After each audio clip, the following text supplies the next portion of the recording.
There are so many people out there trying to rip you off of your hard-earned money. It is really hard to tell what is legit and what is a scam. And some of these are actually so elaborate, like you feel like it is 100% authentic. You know, from documentation that is sent to your home, solicited phone calls, things like that. People that even show up to your home. Like, you almost have to give these guys credit. They work extremely hard to be absolutely dishonest, just to try to make an easy buck. All the hard work they put in, you think they would just get a real job, but I guess that's beside the point. But there are even some of these scams that have been going on for so long that it's actually kind of frustrating to see how pathetic it is to see them still trying to get people over on these things. Perfect example. Do you ever get one of these? We had tried to notify you regarding these issues in previous 6 months, but we had never got a response from you.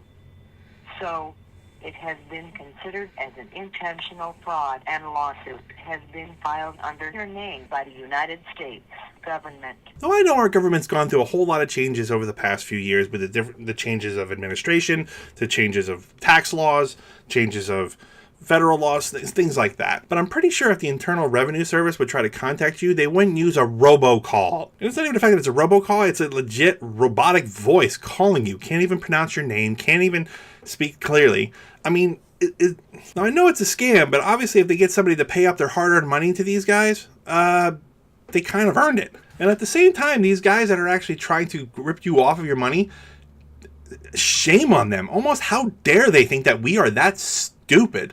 I mean, you can see it right here. The IRS actually tells you what they do and what they don't do when they try to collect money from you. Now, obviously, they put this page up, so whoa, I really hope it's not being that loud. And this is a public document from the IRS. So anybody can actually come and look at this and see what they need to do to prevent themselves from getting caught in one of these scams.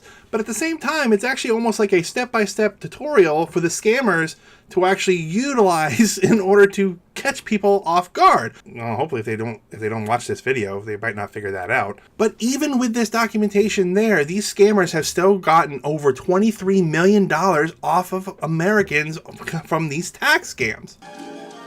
Thank you, God. But if you haven't gone to the website yet to actually check out what the IRS does and doesn't do, I'll pretty much sum it up for you right here. Number one, the IRS will never unsolicit call you. If they have any type of tax dispute for you, they actually send you a certified letter that is an actual bill so that you can see exactly how much you owe to the IRS. Number two, they always give you the opportunity to dispute the charges, whether it be if it's a mishandling of your accounts, a missed payment, what have you. They allow you the opportunity to make it up to them, to actually contact them. Number three, if the IRS does contact you, they will never ask for your credit card or your debit card over the phone. And in that same vein, they will never demand that you pay your taxes a specific way. And this is the biggest one. Number four, the IRS will never threaten you with the potential of being arrested by the police or some other agency. They just don't do that. And never give out any of your information. Especially if you feel that you do not owe the IRS anything. In fact, if you ever get these phone calls, you immediately hang up and then you immediately report it. You can report it to the IRS directly using their impersonation scam link, or you can call them directly. The other thing you can do is you'd actually report it to the FTC, the Federal Trade Commission. They want to track these people down and get this to stop completely. So do not ignore it. If you get any of these phone calls or if you get any of this solicitation at all, report it. The only way we're going to stop it is to catch these idiots. Now, the other big scam that seems to be going around, at least recently, at least what I've been hearing or what I've been getting reports of, is like there has been somebody who is sending solicited emails to you stating that they, have a screen capture of you visiting a pornographic site. Oh, you nasty. The majority of these emails seem to go after targeted businesses.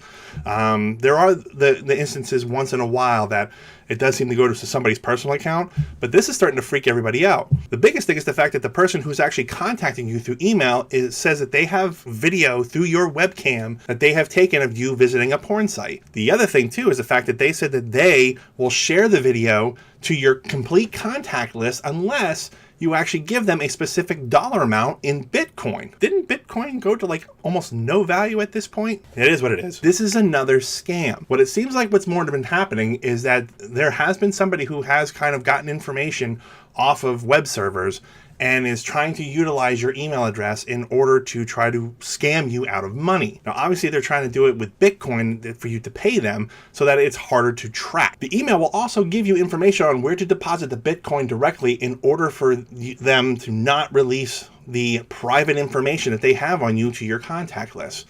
This is a straight up blackmail. But once again, this is a scam, especially the fact that a lot of the people that are reporting that they're getting these emails, number one, it's on email addresses on computers that don't get any information, like pornographic information researched on.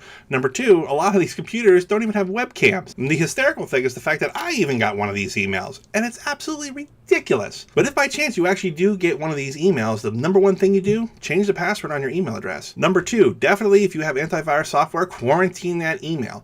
And the biggest thing, once again, report it. Nothing may come of it. You may never hear about it again, but the more reporting that the authorities have on this stuff, the better. Credit Karma actually did a report on this not too long ago, and they actually state that if by chance that somebody actually hacked your computer in order to do a sextortion recording of you through the webcam, they pretty much would have had the ability to get any information they wanted off of you anyway. So the fact that they are actually asking for you to send them information, it's bogus. Once again, biggest thing what they say to do, number one, tell somebody, whether it be a friend, whether it be the authorities, what have you. Tell somebody. Don't keep this to yourself. Don't keep it a secret. Number two, check to see if you have any strange online tools that you don't utilize. By all means, get rid of them. If you don't utilize them at all, or if there's no reason for them to be on your computer, or the fact that if you never put them there in the first place, uninstall, get rid of them. Quarantine them out. Number three, if you want a peace of mind, cover up your webcam. A lot of the webcam companies actually give you privacy shields that you can put over top of your webcam when you're not using it. Or you can do in some cases, just turn it off, unplug it, put a piece of tape over the lens, just whatever makes you feel comfortable. Do it. And lastly, change your password and don't make it obvious. Don't make it easy. Don't use the old ABC 123. That's amazing. I've got the same combination on my luggage.